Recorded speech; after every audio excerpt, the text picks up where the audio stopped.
Hey, what's up, everybody? True Boxing here. Thank you for coming back to get hit with the truth. So today we're doing the 2023 top 10s on the, and this is going to be on my number 3 super middleweight in the world right now at 168 pounds, the former IBF champion, Caleb Plant. Now, before we get into that, if you could smash the like button, leave a comment, or subscribe to the channel, I really do appreciate any and all support that I can get as I continue to build my channel here. So Caleb Plant entered the year at number, I think I had him at number 4. And, you know, he had a major showdown coming up. He was coming off of, though, the knockout of the year when he laid out Anthony Durrell in the 9th round of their October 2022 battle. And that was a bounce back from his only loss to that point to Canelo, an 11th round TKO.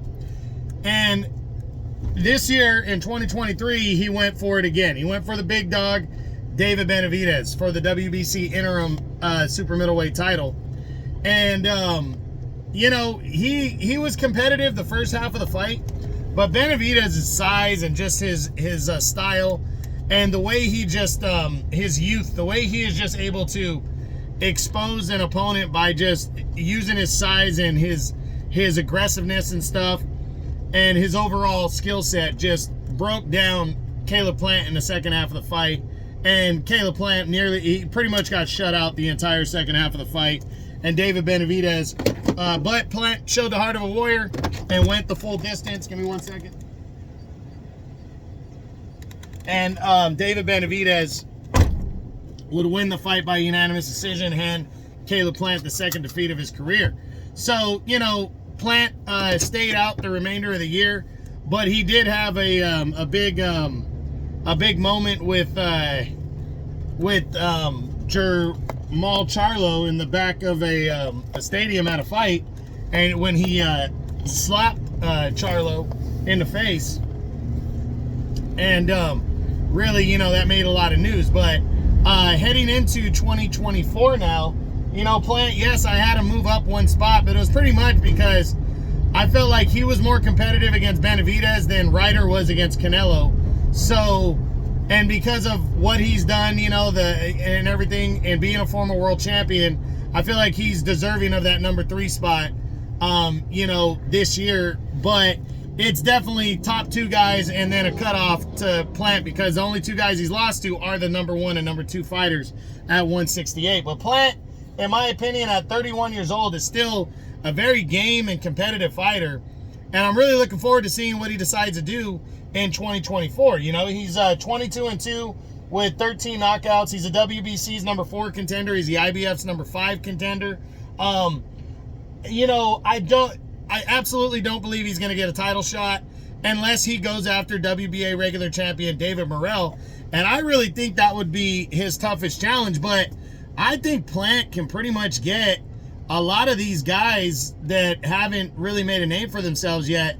I think he can get like maybe, I'm not going to call it a stay busy opponent, but maybe take on somebody like a Vladimir Shishkin, or another fighter like maybe, you know, I wouldn't say Andre unless Andre really wanted to fight, but go grab one of these guys like a William Skull or Eric Bazinian, who's from Canada. Go get one of those guys in the ring and get a win, a solid win over a decent fighter on the rise, and then maybe in the second half of the year fight David Morrell. That would be big right there if he could do that, you know, because he's looking at a rematch with the winner of Plant and the winner of Canelo and Benavidez. If they actually fight, he's looking at one of those guys, or he's sitting right at the top of the division heading into 2025 if he does that. So if Plant really game plans himself and does that, I think he could be successful. But I also believe that Plant has lost convincingly to the top 2 guys in the division, and I think Plant is a good enough boxer, and I think he can take shots. And he's a big fighter, like in terms of height and size wise.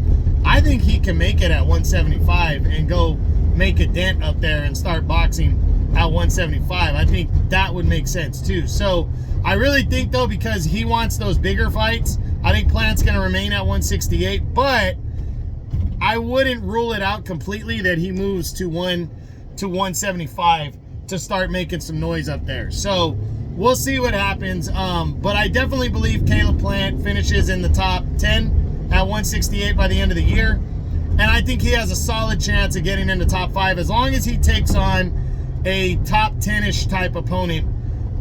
You know, I do believe he's got a solid chance of finishing in the top 5. So we'll see what happens, but that's it. That's what I got. That's my 2023 top 10s. And as we looked at my number 3 super middleweight in the world right now at 168 pounds, the former IBF champion, Caleb Plant. I hope you enjoyed the video. If you did, smash the like button, leave a comment, or subscribe to the channel. I appreciate any and all support. This is True Boxing. You've been hit with the truth.